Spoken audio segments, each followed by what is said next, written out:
Hello everyone. In the last class, we have seen first 11 verses of Tattvabodha. In this class, we will see from 12th verse till 15th verse. So let's start the class. First I will chant the verse and then we'll see the explanation. Samadhanam kim chittaikagrata. Samadhanam kim means what is samadhanam? What is the term samadhanam?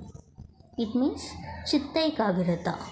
Chittaikagrata means single pointedness of mind. Keeping our mind completely focused into one single point. Whether we may get any obstacles or it may be disturbances or sounds or anything, but our mind is completely focused on one single point. For example, during meditation, how we will do meditation? We will focus on only one God or one candle light or on some one object, right? So that is called as chittaikagrata. Our mind is completely focused on one single thing, whether it may be object or anything. So that is called as chittaikagrata. Chittaikagrata means samadhanam. Moving to the next verse. Mumukshutvam kim moksho me bhuyadi iti icha. Mumukshutvam kim means what is mumukshutvam? Moksho me bhuyadi iti icha means having an intense desire to attain moksha. Having an intense desire to attain moksha. Moksha means liberation. Liberation means to get rid of all these bondages of samsara. Bondages of samsara means all this life and death and rebirth and happiness and sadness and troubles and obstacles. All these comes under bondages of samsara. So moksha means having a desire to attain liberation. Having an intense desire to attain liberation is called mumukshutvam. And there are 4 different stages of mumukshutvam. First stage is tivra. Second stage is madhyam. Third stage is manda. And the last stage is atimanda. In first stage, that is tivra stage, in this stage a person wants nothing but moksha. He don't want any other thing apart from moksha because he feels that this world becomes intolerable to him and he wants a balm, that is moksha. He feels this world like a hot pan carried with his bare hands. So he wants to totally get rid of this most terrible life and he wants nothing but moksha.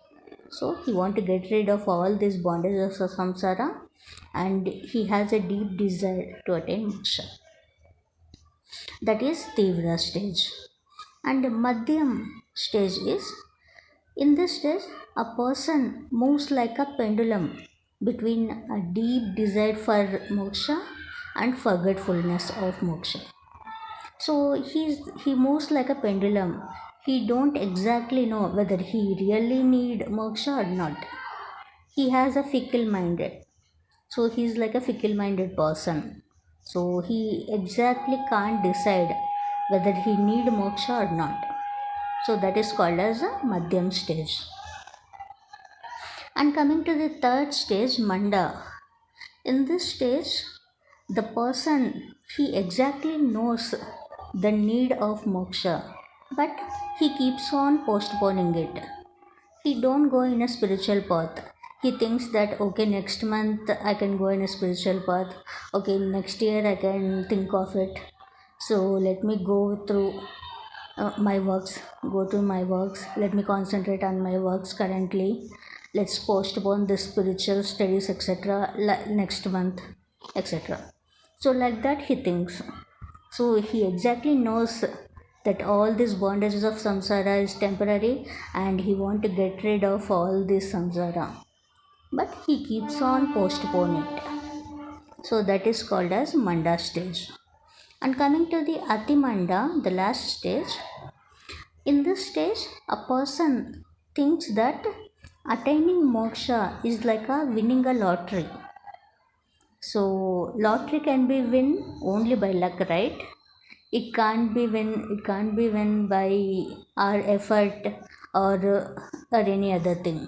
So lottery can be won only by only through luck.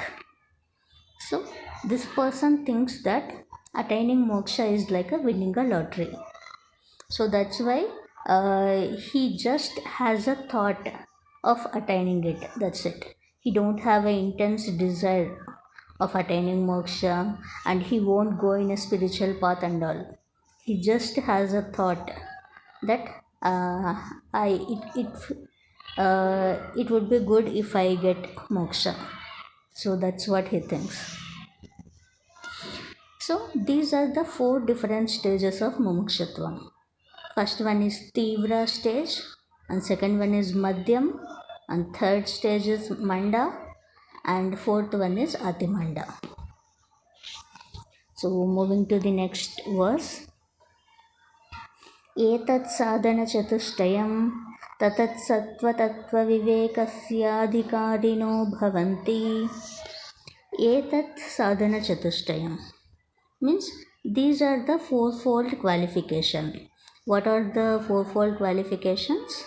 So the fourfold essential qualifications are in the last class we have discussed, right? Viveka, Vairagya, Shamadhi Shatka Sampatti and Mukshatvam. Viveka means discrimination capacity between what is temporary and what is permanent, what is real and what is unreal. That means having that discrimination mind, that intelligence. So having that conscious mind to identify which is truth and which is false. That is called as a viveka. And vairagya means dispassion. Dispassion towards all the enjoyments and through our objects in this world and outside the world. So completely having a dispassion towards all these any other objects and having a deep desire to attain moksha. And Shamadhi Shatka Sampatti means in the last class we have discussed Shama, Dama, Uparama and Shraddha Samadhanam. So these are the Shamadhi Shatka Sampatti, 6-fold qualifications. And the last one is Mumukshutvam. Just now we have discussed having a deep desire to attain moksha, that is liberation.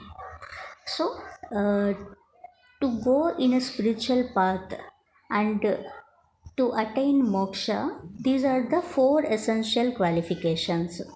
One is Viveka, Vairagya, Shamadhi Shatka Sampatti and Mumukshutvam. So these are the fourfold essential qualifications to become fully qualified for the enquiry of truth, that is moksha. Tattvabodha kaha atma satyam tadanyat sarvam mityeti. Tattvabodha kaha. What is this enquiry of truth? That means Atma Satyam Tadanyat Sarvam Mityeti. Only Atma, only the self is real, and the rest everything in this world is unreal. Self means Atma only, and I, the Atma, is nothing but God. Atma and God are not different, they are same. The self is real and the rest, all the objects and enjoyments and happiness and sadness, life and birth and death and rebirth, all these are unreal and temporary. Let me give you a brief introduction about few things. Mithya. Mithya means M-I-T-Y-A. Mithya means which is false, unreal, and temporary existent and apparent real. Mithya E means it's not permanent. It is temporary, and it exists for some time and it will go. For example, let's say if we get some trouble or some health issues, it won't stay long life, right? Just like fever and some wounds, some sadness. These are temporary existent. It won't stay for a long term. All these are unreal, temporary, and apparent real. And Sat, S-A-T, Sat means it remains same always. It won't change due to time or due to any situation. It remains same and unchangeable and indestructible and ever present. That is what Sat. Sat means Satyam, which is truth. Asat means which is totally different, opposite to Sat. It doesn't exist at all. It never is, never was, and never will be. It exists only in imagination, but not in real. This is called the Asat, which is false. And one more thing I need to tell you. I need to tell you about Lakshanam. Lakshanam, the term Lakshanam means definition, if I translate. The term definition is Lakshanam. What is this definition? Definition talks about the exact point. It will tell exactly it is without any ambiguity. So definition will tell clearly without any ambiguity, crisp and clean and precise. And by looking into definition, no one will be confused. Why? Because definition will tell clearly without any ambiguity. It exactly points about something. It will exactly define something. That is called as Lakshanam. And there are three types of Lakshanam. Swarupa Lakshanam, Tatastha Lakshanam, and Atattva-Vritti Lakshanam.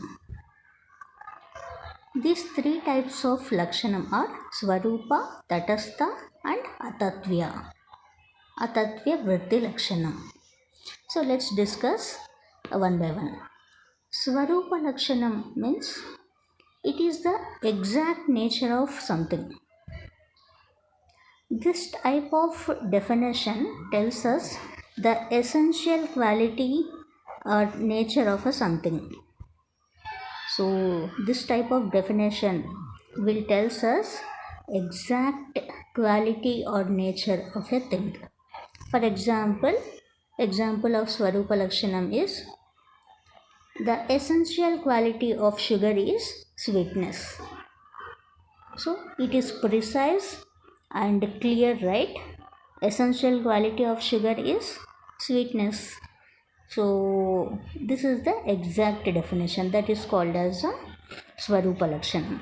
We don't have any ambiguity in this definition, right? Quality of sugar, what is the quality of sugar? It is sweetness. So that is called as a Swarupa Lakshanam.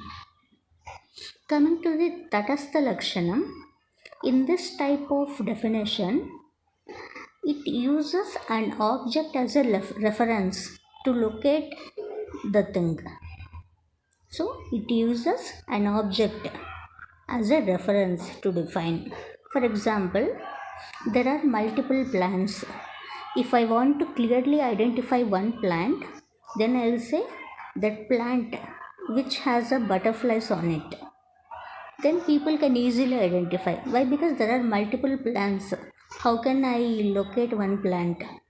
I need to use some object as a reference, right? So I will say that plant which has a butterflies on it. These butterflies are temporary and they might not stay long on a plant. But to immediately identify I use an object as a reference. That is called as a Tatastha Lakshanam.